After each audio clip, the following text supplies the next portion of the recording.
Namaskarams to all. I do not know what transpired from the morning till now. I had a few words exchanged with Arnab. I know it must have been a very focused and a very highly specialized sessions. But I will be talking from a silo-free, a kind of a helicopter presentation. Somebody sent me a video yesterday about a video of Bertrand Russell's discussion with someone. And Bertrand Russell said, what changes have taken place since I began knowing about the world and today. It is phenomenal, unbelievable the world would have changed in such a short time as my life. But applying it to what has transpired in the last 1 year, I don't think the world would have ever, anybody, the best brains, the most intricate think tanks could have visualized what happened in the world after the Ukraine war. Any time before that, the world has completely changed. In fact, there is no rule which was applicable before the Ukraine war is capable of being applied after the Ukraine war. This is the kind of change that has taken place. In fact, the whole thrust of globalization, the world as one little village, these are all completely outdated today. We have to find a new way of working the world. It is in this background I will be presenting where India was maybe 10 years back and where India is today and where the world is today and the world will be, say, in the next 10 years and where India will stand in that world. The changes are tectonic. And the post-war geopolitical world order, from being a world led by a hegemonic power, has become a world of diffused powers.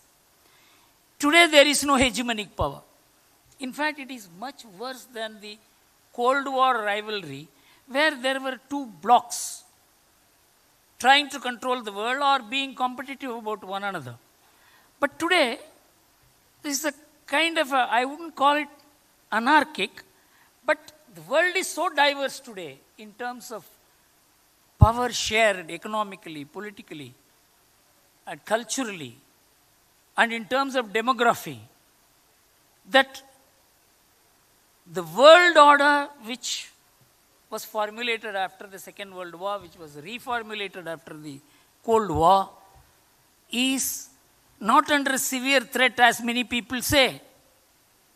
It is not just under a challenge. It has been deformed. Henry Kissinger said that the world order will be restructured permanently. Who is going to restructure it? There is not one axiomatic power or brain or institution which can rearticulate the world today. In fact, George Soros is perhaps very near what can be the true position. He said there is likely to be a civilizational collapse of the West. This is the most appropriate understanding of the world because the world was run by the Western way of doing things. In fact, many people, whenever I have quoted in IIT or IIM or many research institutions, they were not even aware the philosophic and ideological drive for the world that was articulated by none less than the United Nations in the year 1951. I think in the last Republic session I quoted it, but I think it is worth quoting it again because these are not things which are a current in the public discourse. So I would like to start the session with how the United Nations constituted an expert committee in 1949 and came out with a report in 1951, which of course had some kind of a representative from India also who belonged to Pune. And they submitted a report in which the core idea is what I am going to quote from what they say. There is a sense in which rapid economic progress is impossible without painful adjustments. Ancient philosophies have to be scrapped. Old social institutions have to disintegrate. Bonds of caste, creed, and race have to burst. And large number of persons who cannot keep up with progress have to have their expectations of comfortable life frustrated. Very few communities are willing to pay the full price for economic progress.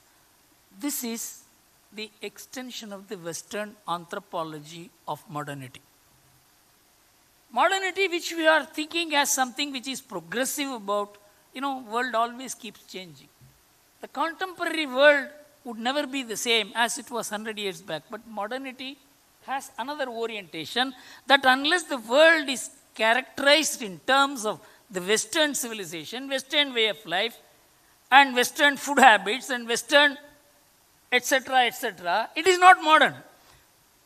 There cannot be a Tamil-speaking modern Indian. There cannot be Hindi-speaking modern Indian. There cannot be a person wearing tikka who is a modern Indian. Because modern Indian has a definition. This is how the world was turned into a one-size-fit-all model.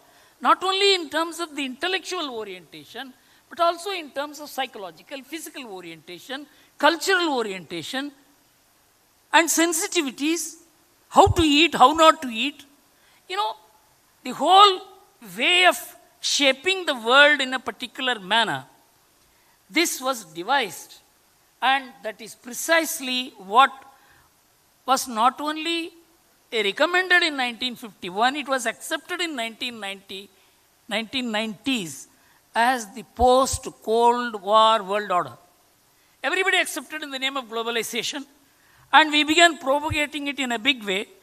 And now what is happening is, these tectonic changes have challenged this formulation.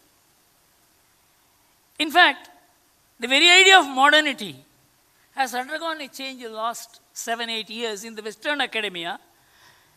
There is nothing called one source of modernity. Every civilization has a way of renewing itself. Modernity is an evolution which takes place within each civilization, and there is no one dominant civilization which shows the way to modernity. This is now an accepted position. Professor Hunt, who did the greatest research in this, has said that every nation, every civilization has a way of modernizing itself in the sense in which they are able to say this will not suit the future. And this is not the discourse in India, because the Indian discourse is still not original. Of course, we have been able to discard this Asiatic model, which was being suggested as a sign of India cannot become a modern society at all. This is how we were put in the category of people who can never modernize ourselves. This is based on this is based on Karl Marx and Max Weber's formulation that a society which follows Hinduism and Buddhism cannot modernize itself and cannot become a successful economy. This was the model that was suggested for our public discourse, for our academia, for our media, for our government. This is a big story which I partly told in my previous session. Now, from there, what is the change that is taking place? Change from a world of one monetary and financial order and one money into a world of multiple monetary orders, multiple finances, and multiple monies. This is something unthinkable. This could not have been imagined 5 years back. And it is now becoming a reality. Japan and China Japan and China are almost like undeclared enemies. But they have come to an understanding that for $300 billion, they will have non-dollar transaction in mutual national currencies. This is not even known outside. You have to Google and get this information. So this one money driving the world is also being departed from, and challenges from autocracies to liberal democracies. You know, in 1990, when globalization came, the West proclaimed that liberal democracy and free market have won the game once and for all, and is the best for the rest to follow the Western liberal democracy and free market economy. This was an open declaration.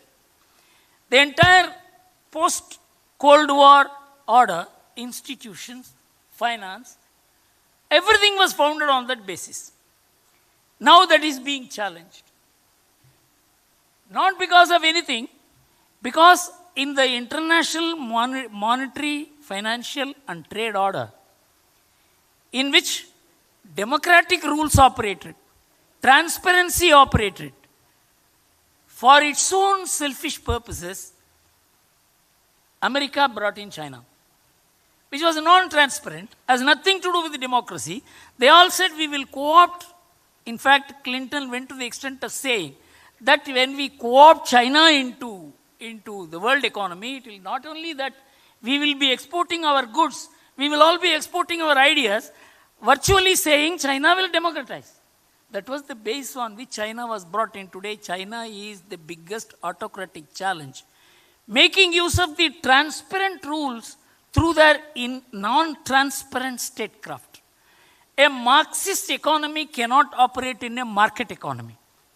So there is a challenge from the Marxist market economy to the free market economy. These are all the challenges which are coming today, for which within the Western formulation, rules, regulations, institutions, there is no answer.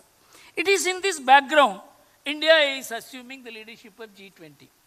See, G20 was a formulation which was found necessary because G7 and G8 were unable to handle the enlarging dimensions of the world finance, world issues.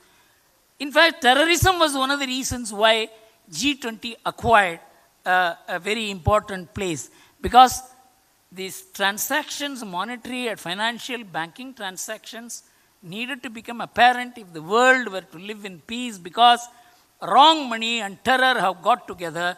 And actually G20 acquired its prominence only after 2008, particularly after 2015. And now it has a certain role to play. Otherwise it was only a debating club. Today it has a value. And we have now become the president of India, and the Prime Minister Modi is now the president of G20. The Prime Minister made two propositions. We have to test whether these two propositions are just slogans or have they any meaning. Is India legitimate in suggesting it? Has it the moral and legitimate power to make these two propositions? One is, he talked about Vasudhaiva Kutumbakam as a philosophy for the world. It would look that he is recalling some 5,000 years of civilizational value for the contemporary and future world. But I will explain to you how relevant it is, and it is in terms of figures. It is in terms of the current and future world. So, because we have not understood our way of working, we have not understood our philosophy, we have not understood our lifestyle, we are not able to understand what the idea of Vasudhaiva Kutumbakam is. So that will be one of the major portions I will be explaining to you today. Second is, he came to a more practical subject, high debt free and environmentally comforting development model.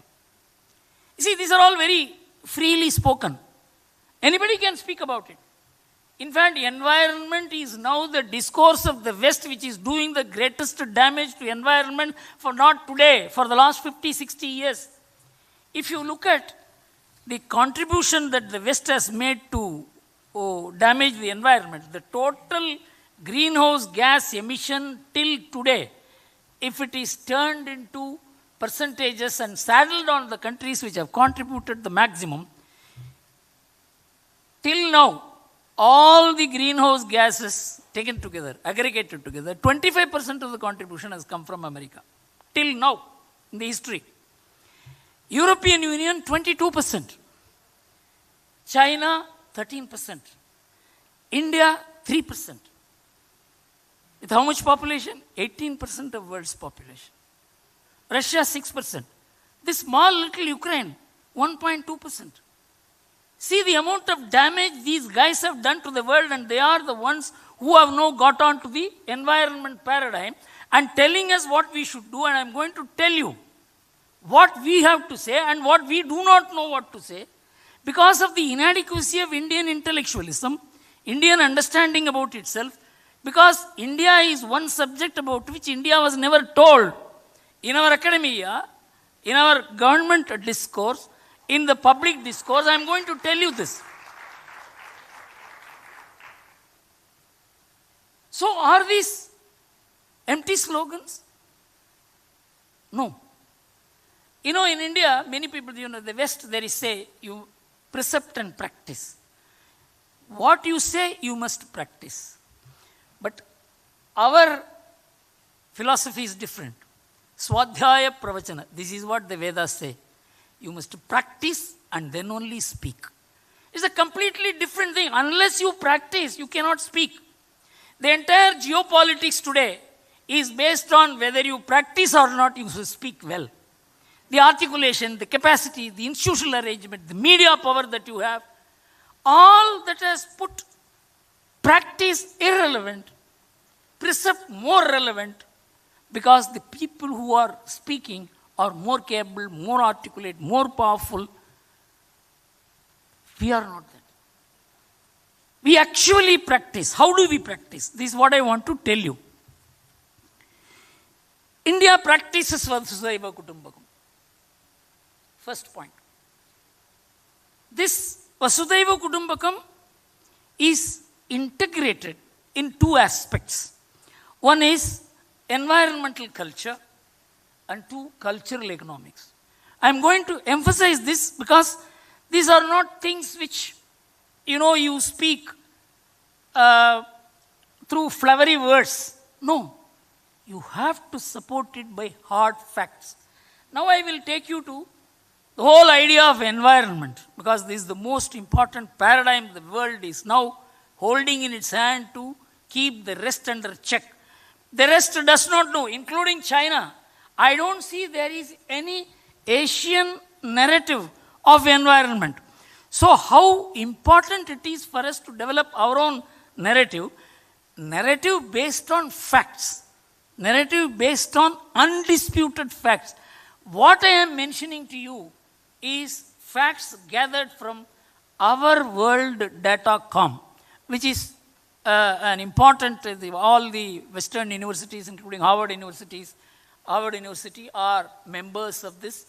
This is undisputed facts I am mentioning to you. If you look at the world, nature has arranged the world in such a manner. 71% of the world is water, 21% is land. In the body also, 71% of your body composition consists of liquid. There is an alignment between the microcosm and the macrocosm.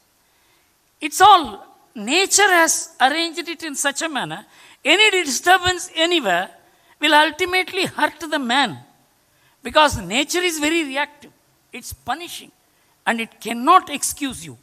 So in this, of the 29% land, the habitable land is about 20% and of the habitable land, 10% is agricultural land. And of the 10% agricultural land, 8% is used for livestock farming and 2.4% used for crop farming. You understand what it is? In such a huge world, only 2.4% is used for crop farming, 8% is used for cattle farming. Now you come to calories.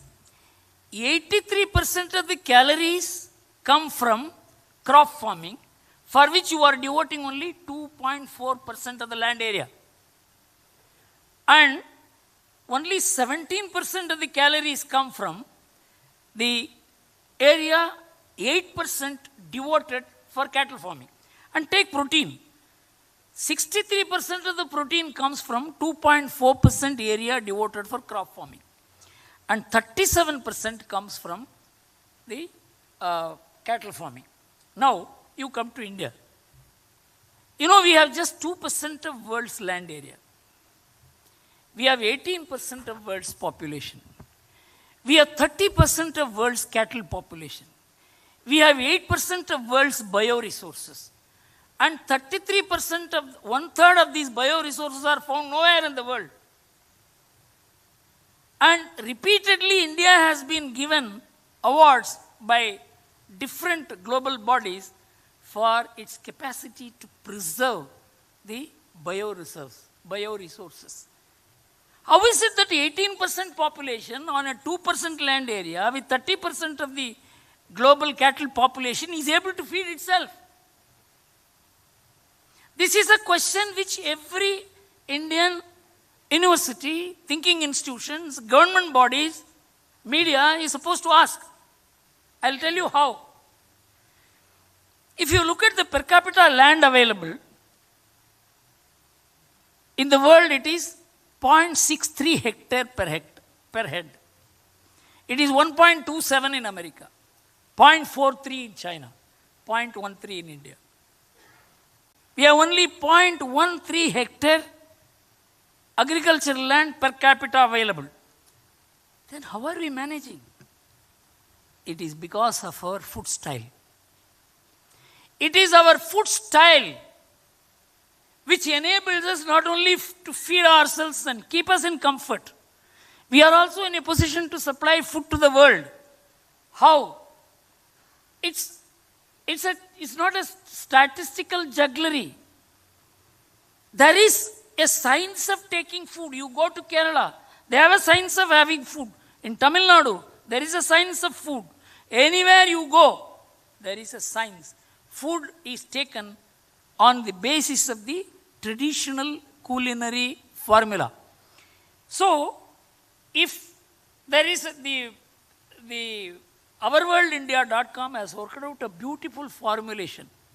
Let us assume if the whole world shifts to the American way of taking food. From tomorrow onwards, all Indians, all Chinese, all Asians shift to American way of taking food. Ourworldindia.com says we will need 140% of the agricultural land the world has today. We will need 40% more land than the world has today if everybody were to shift to American way of eating food. You come to India. If the whole world takes to the Indian way of taking food, we will need only, you will not believe, we will need only 40% of the agricultural land we are using for agriculture. This is not my data. This is ourworldindata.com, which is an undisputed source of information. But tell me, which Indian university, which Indian think tank, which Indian IIT, which Indian government formulated papers bring out this fact? The only thing is, we also eat meat. You know, majority of the Indians eat meat. They say it is as much as 60-65%. There are variations in estimate, but it is somewhere 1/3 of the Indians are not meat eaters. 2/3 of the Indians are meat eaters. But meat is not our main food. Meat is our sabji. Our main food is cereal. It is the reverse in the West, with the result, our per capita meat consumption today is 3.1 kg per head. It is 109 kg per head in America. It is 84 kg per head in European Union. Most environmentally damaging eating habit. The most environmentally compatible food habit we have. Don't you think you must pass laws to preserve your food habits? You must have a huge campaign to preserve it. Dosa, idli, vada, paratha. These are all going to save you. But if you bring in more the McDonald's and burgers, it is not only you will be damaged, the world will be damaged. So when we say Vasudhaiva Kutumbakam, it is not that we are comfortable with each other, we are comfortable with every living creation in the world. Otherwise you cannot have, what is the cattle population of India? 300 million. It is 257 million in Brazil, 95 million in China, 94 million in America, 89 million in European Union. See how we are taking care of cattle 3 times, 4 times, 5 times the number. How? It is not that cattle is just an edible proposition. It is our friend. It's part of agriculture. It's part of homes. It's worshipped. Do we understand? Otherwise, why should we keep 300 million cattle? And livestock is 500 million. These are the implications of the idea of Vasudhaiva Kutumbakam. I come from a village. In fact, I have a feeling, unless you come from a village, you cannot understand India. I'm sorry I am making a very judgmental statement, because this is how I have come across whenever I have dealt with Indian intellectuals who are very proficient in English. They have a very sad and bad idea about a village. I think that is where you understand the value of life. For example, in our village, you can't cut a tree. If somebody is pregnant in that village, you have to go and take the permission of the pregnant woman's family to cut the tree. We built a house in Chennai. In fact, any of you can come to my house and see. It is almost in the center of the house. There was a neem tree. We decided we cannot cut the tree. We gave up almost 2,000 square feet of constructed area for the tree to survive. And it is being worshipped in our house. These are not things which you can cultivate by education. This you cannot cultivate by mere giving lectures or reading books. This is part of the Indian DNA. This is what is Vasudhaiva Kutumbakam. When the Prime Minister spoke about Vasudhaiva Kutumbakam, he didn't speak about what was stated in our Vedas or Upanishads, but it is a functioning reality. So, this is the first point. And if, let us assume one more point I would like to mention, if all Indians shift to the American way of eating, we will need 6 times the agricultural land we have today. Not only that, the land that will be needed will be 2.5 times the size of India itself. You understand how important it is to preserve our food habits? In the interest of your own survival, in the interest of, if all Indians, 1.4 billion Indians, begin eating meat in the way the Americans do, there will be no world. It will be over. But do we understand that? Our meat consumption, which was 5.2 kilos per head, has come down to 3.1. There is a 30% reduction. Did anyone campaign for that? People are feeling that you must touch meat and you should not eat meat. So if you have a desire for meat, you eat. But you don't substitute it for other things. Sabji is the way, vegetables are there, your cereals are there. You know the number of cereal varieties in India, the rice varieties in India, at one point in time 100,000. Today you have 22,000 varieties of rice preserved in India. The cereal varieties in India are almost 200,000. In the entire West, the cereal varieties put together is not more than 200. Because diversity is there only in the non-Western part of the world. You know, if I remember right, in Chile, I think it is Chile, you know, they began importing the Western food. And they had a protein-rich food called, cereal called amaranth. So everybody began eating the Western barley, wheat and things like that. and they gave up Amaranth. They found they were becoming dependent like Kerala. Kerala imports 90% of its food from outside. It was a self-sufficient economy. Communists came and destroyed the agriculture. With the result, they have begun importing food. This happened to Chile. Then what happened? They had to take a campaign to bring back Amaranth eating habits through the media, through cinema stars, through prime ministers. Food habits are very important. Now I will come to the second thing, living habits. The way we live. In America, in the year 1960, in every house, 3.31 persons were residing. The average number of persons residing in a house was 3.31. Today it is 2.51. In the last 60 years, this change has taken place. They had to construct 31 million more houses because of that. The amount of environmental damage is incalculable. If 3.3 persons were present in the house, now it is 2.51, the environmental damage that has been calculated is enormous. 8.5 trillion is the investment they had to make to build these 31 million houses. Now come to India. We have 4.9 persons per household today. It was 5.2 in 1951. Not much change. In fact, in urban areas, more people reside in the same house than even in rural areas, because in rural areas, you have enough space to build houses.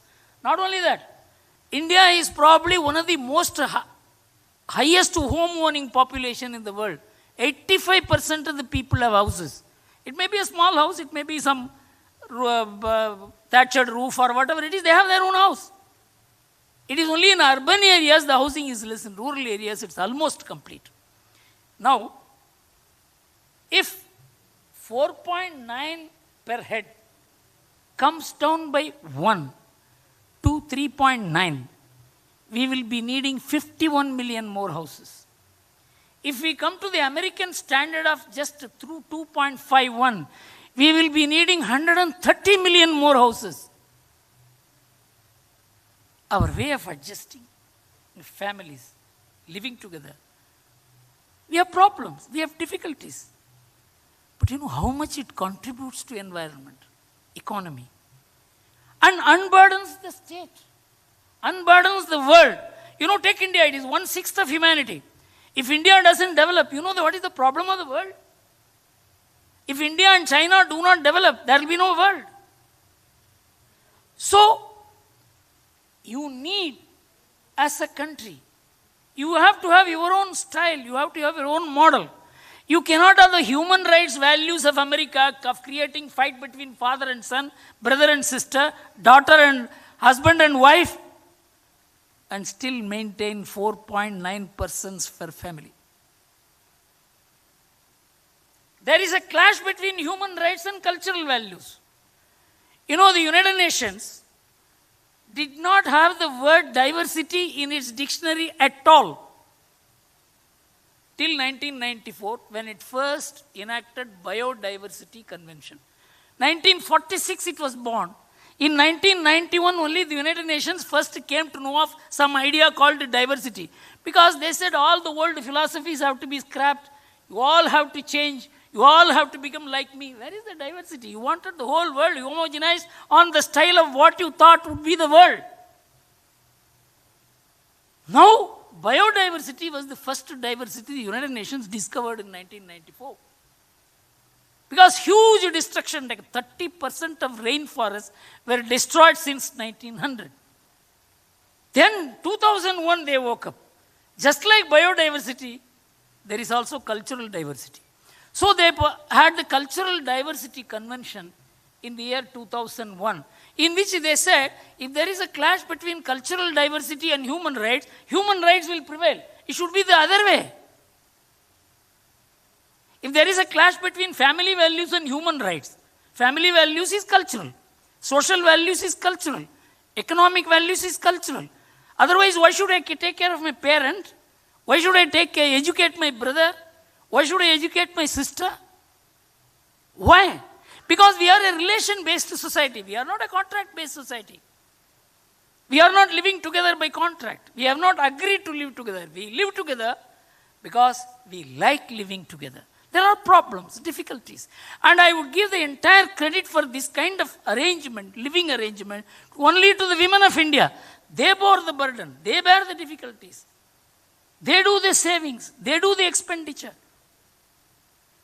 In fact, in 2002, I delivered a lecture in America, in San Jose, which is available in Google. You can Google and get it. Where I said Indian economy is feminine in character. You know, we never waste anything. We turn waste into wealth. If you see in America, they turn wealth into waste. You see the way good cars are flattened in America.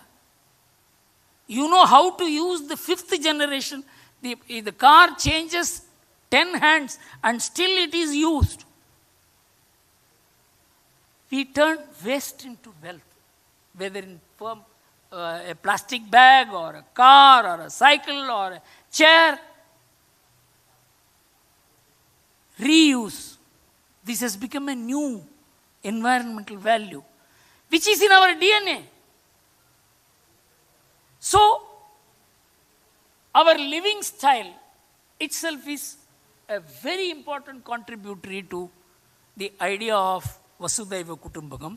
Because you cannot, if you don't know how to live in a family, you don't know how to live as a nation, and you cannot certainly live as a global family. The idea of family, its integrated value, the difficulties in living together, all this requires a cultural orientation, shaping up of mind, and subordination of the individual for a larger purpose. In Mahabharata, there is a sloka. Tyajat yegam kulasyarte, gramarte kulam tejet, gramam janapadasyarte, atmarte prithvim tejet. This is the fundamental basis of Indian politico-economy.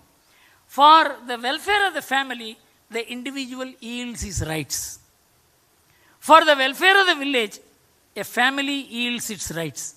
For the welfare of the nation, the village yields its rights. For a person who doesn't want any of these things, for him nothing matters, because Atmarte Prithivintejit, he has gone above the worldly requirements, and only that man is free from these obligations.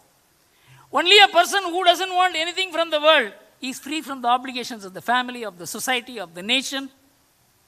Now, the contemporary individualist thinkers of the West, they want everything in the world, but they don't want to do anything to even to the family. With the result, today, the liberal democracies are suffering from such erosion in strength. Only 45% of the youths vote. Only 40% of the youths take interest in politics. It gives them all the rights to enjoy, but they don't want to return that right even by voting. Liberalism has not produced responsibility. It has not been able to create people who will stand by liberalism. They want to enjoy liberalism. They don't want to contribute to liberalism. But in India, it's entirely different. You know, in the West, if you see, it is the educated people vote. It is the people who have higher income vote. It is the higher strata of the people vote. The lower strata, minorities, uneducated people, they vote less. In India, it is the reverse. 75% of the minorities vote. 65% of the scheduled caste vote. 64% of the backward classes vote. It is 49% of the educated people vote. 45% of the forward caste vote. The Indian democracy's bottom strength is very heavy. You know, this research has been done by a person, Yogendra Yadav. So he can never go back upon it. So there is something very different about India. This manifests in social security. We take care of our parents. We take care of the family obligations. We educate our children. But this is not what is happening in the West. All the responsibilities are transferred to the government. Families have been nationalized. The children are not being educated by the parents. With the result, the unprovided for, unfunded social obligations of the West is $62 trillion, against which the government doesn't have even $1 on hand. It is the current value of the future social security obligations. So when I say Vasudhaiva Kutumbakam, shared living, adjusting, family, community, nation, when Modi speaks about it, he speaks from the perspective of environmental culture and cultural economics. There is an integration between all the three concepts. Then he spoke about development with less debt. I'll tell you what is the debt figures of different nations, whether India can talk about it. You take the indebted nations. If you take the government debt in 2008 and 2021, the American public debt, the government debt has doubled from 65% of the GDP to 128% of the GDP. In UK, 43% to 104%. European Union, 66 to 98%. Japan, 172 to 262%. In China, 29 to 72%. In India, 66 to 85%. We have borne one of the biggest public welfare programs during the pandemic. It's not a small nation. Still, our debt is only 85% of the GDP.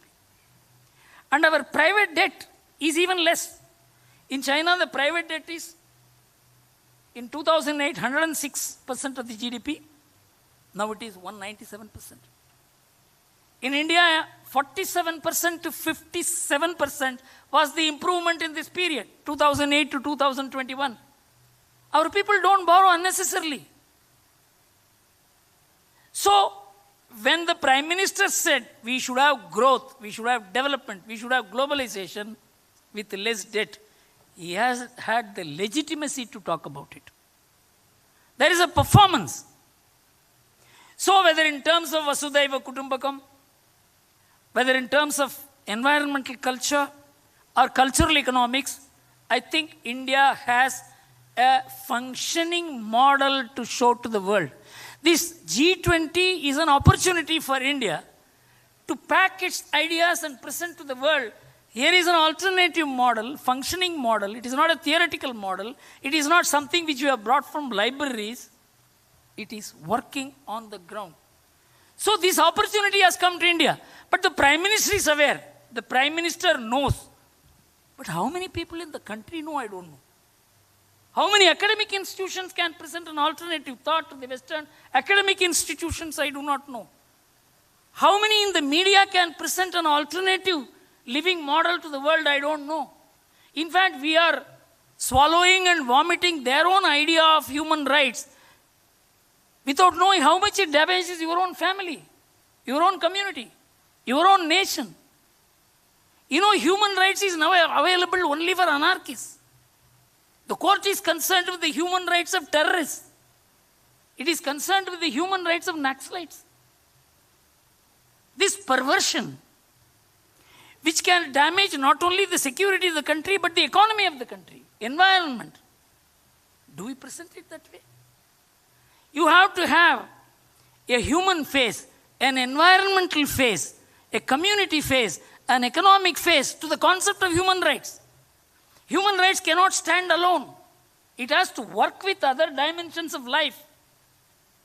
This is not the way we think. We just vomit, we just swallow and vomit. Whatever the Western think tanks say, we quote them. I mean, 1/6 of humanity cannot become the carbon copy of 1/16 of humanity. We need very original thinkers, courageous thinkers, who are willing to take the blame for saying the truth and an alternative to what is being assumed as truth, which is not the truth. So we need because India is no more a pushover. You know, India's position today in the world is highly legitimate. India's rise is legitimate. I will just give what are the internal drives to India's legitimate. Any country can rise. For instance, Hitler also rose. It was not a legitimate rise. Now Xi Jinping is rising. It is not a legitimate rise. It's a problem. It's a difficulty. Now, if you look at India's rise in the past 7-8 years, strong government from 1989 to 2014, we had rickety coalitions. Nobody bothered about it. It was in that period China rose. The West did not look at India because it did not have a government. You had 1.5 years government, 1 year government, half-year government. We have a stable government, strong government. Scam-free rule, leak-free government schemes, digital governance, ease of doing business, rise of organized financing and banking. Nowhere in the world you could see a government opening bank accounts for 420 million people, of which 390 million bank accounts are operational with funds in a matter of 6 years. It has never happened in the world. Then, clearance of historical baggages, Article 370, Ramjan Bhumi, we were saddled with this for 6 decades, 7 decades. Settling the past is a very, these are all the things which the West sees. No country will be respectable unless it keeps its house in order. We have been able to do it only in the past 6-7 years. We have never been able to do it in the past. We always saw Kashmir as a problem. Today we are seeing Kashmir as a model. How to develop Kashmir. Today, you must have read about in the newspapers how Kashmir tourism has jumped. A total change of picture. There is no gun-trotting terrorists. They have all been eliminated. And they will continue to be eliminated. And Pakistan, which was always threatening India, it has come out with a statement. We have learned the lesson from three wars we had with India. Do we expect this to happen 10 years back? In fact, one Pakistani writer wrote, Pakistan has been reduced to a footprint in Southeast Asia, and if it does not correct itself, it will be reduced to a footprint in history. It is no more. We are not hyphenated with Pakistan. We are matching China, whether it is Doklam, whether it is Ladakh, or it is Arunachal. There is no question that you may have economic might, you may have military might, but on the border you cannot win. India has ensured that in a border fight, there will be no victor on this side or that side. If China attacks, it has to attack beyond the borders, in which case it will not be a war between only two countries. In fact, the question came, I heard it on the highest authority. In 2020, China did say the war may not be limited to the borders. You know what was her response? You mean to say you will attack Bombay? I will ensure you there will be no Shanghai. This is the India we are seeing today. An India which will mind others threatening. It will answer. This is not the India we have seen. So, a phenomenal growth of physical and digital infra, firm action against anarchy and terror. We were haunted by terror. Today, a PFI is snuffed out. Just like that. There is not even a whim for a protest. And defense preparedness. Rise of globally accepted national leadership. For 3 years consecutively, the Morning Consult has been rating Modi as the tallest leader of the world. And all other democratic leaders 10 points, 12 points, 15 points below. This is not our assessment. It is their assessment. And victory in the war against COVID. This Swadeshi vaccine, we were beggars of vaccine. Any disease which came from outside, we have to go and beg for vaccine. They will give us 2 years, 3 years later. We made the vaccine, effective vaccine, which has prevented the disease from growing. We are almost free. Today I was seeing our COVID numbers is less than 100. But do we talk about it? The West knows it. They see the rise of India legitimate. You are no more dependent on somebody developing in their laboratories and you are going and begging, please give me. You are exporting. You have given vaccine to 100 countries in the world. Now, the external thing. I told you about handling of neighbors. Terror, Uri and Balakot. Afterwards, there was no cross-border terror of a magnitude India had to fear about.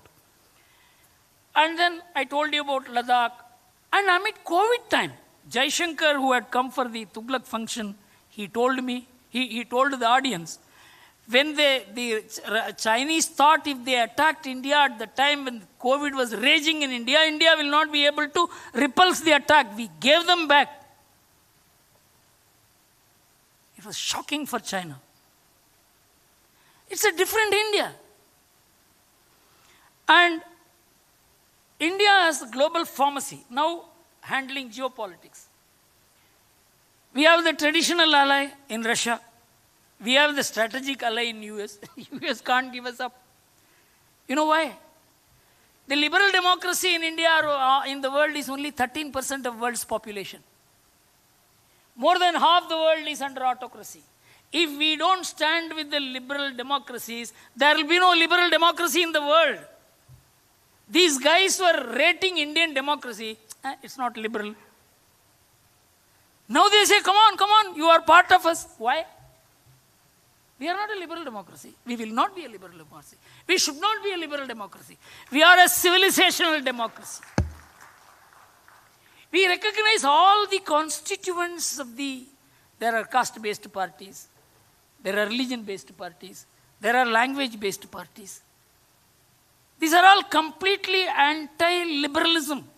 But we recognize all that. We have a functioning democracy. We are able to tick together, work together, speak together, travel together, grow together. It's not a joke. Nowhere in the world, when France was formed, when Italy was formed, less than 2% of these people spoke French language. Less than 1% of these people spoke Italian language. They were all constructed as state by the might of the king. India evolved because of its civilizational model. Mahatma Gandhi mentions it in Hind Swaraj. You must all read.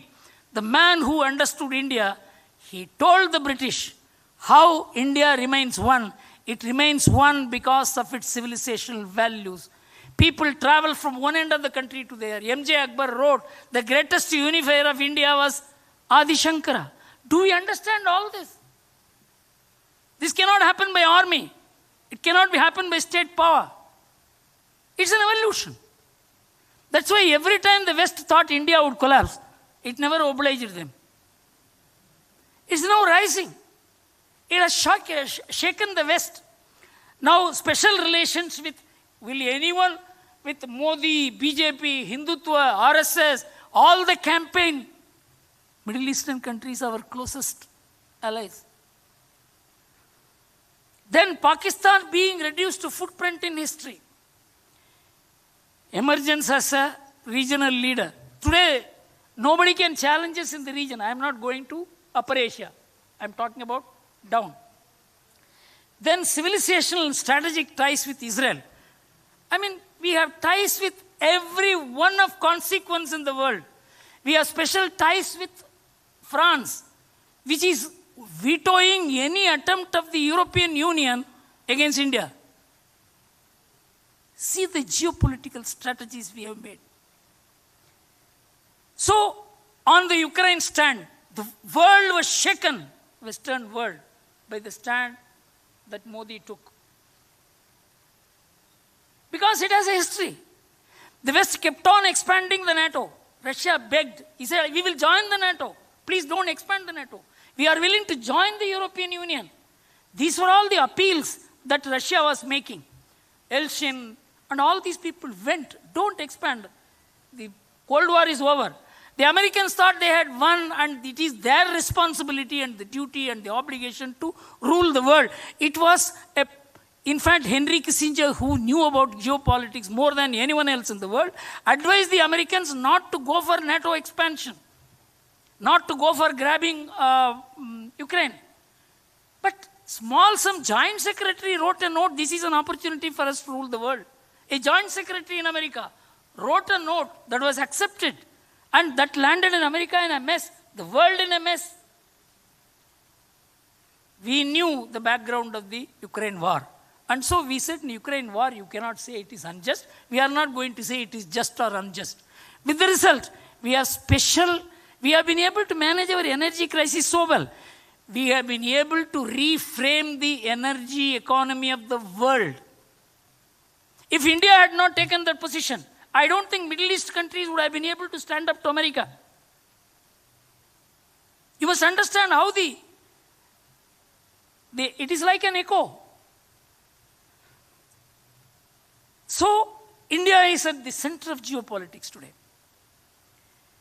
India, as the largest and the powerful country in terms of geography, in terms of technology, in terms of